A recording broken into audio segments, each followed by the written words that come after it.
Assalamualaikum warahmatullahi wabarakatuh. Saya Ismail Marzuki, mahasiswa Magister Manajemen Bencana UPN Yogyakarta. Hari ini saya akan melakukan tugas untuk ujian tengah semester mata kuliah Manajemen Kedaruratan yang akan membahas tentang menetapkan program manajemen kedaruratan dan menilai risiko.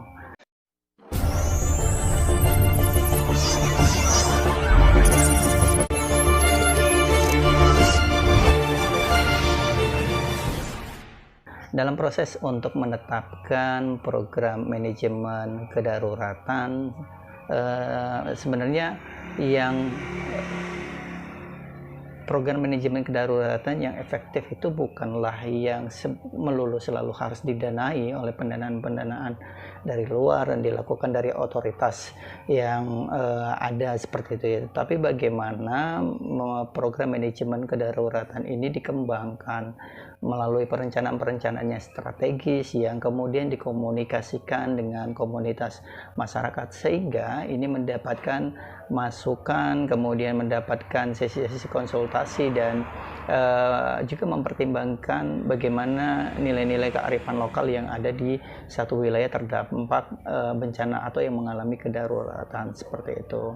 Dan ini menjadi penting karena memang dalam proses untuk pengelolaan manajemen kedaruratan sendiri, partisipasi di kelompok komunitas masyarakat, kemudian organisasi itu penting untuk melakukannya secara kolaborasi sehingga dalam proses untuk melakukan manajemen kedaruratan, kesenjangan-kesenjangan yang terjadi di komunitas masyarakat itu bisa diselesaikan secara bersama-sama seperti itu ya. Jadi bukanlah satu organisasi atau satu kelompok tertentu bisa menyelesaikan semua permasalahan di komunitas seperti itu, sehingga dalam proses pengembangan untuk manajemen kedaruratan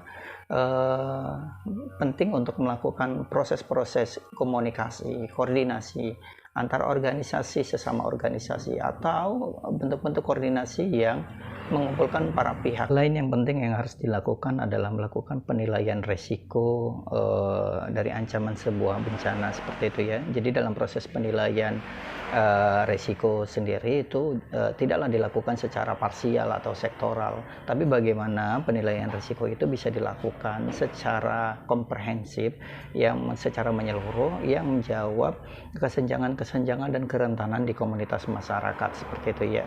Karena memang penilaian untuk risiko sendiri ini bisa menjadi rujukan untuk menyusun sebuah dokumen strategis atau kegiatan-kegiatan strategis untuk mengurangi dampak ketika kejadian bencana itu terjadi seperti itu. Demikian dari saya, teman-teman Pak IT dan keluarga besar UPN untuk tugas mata kuliah manajemen kedaruratan. Terima kasih. Assalamualaikum warahmatullahi wabarakatuh.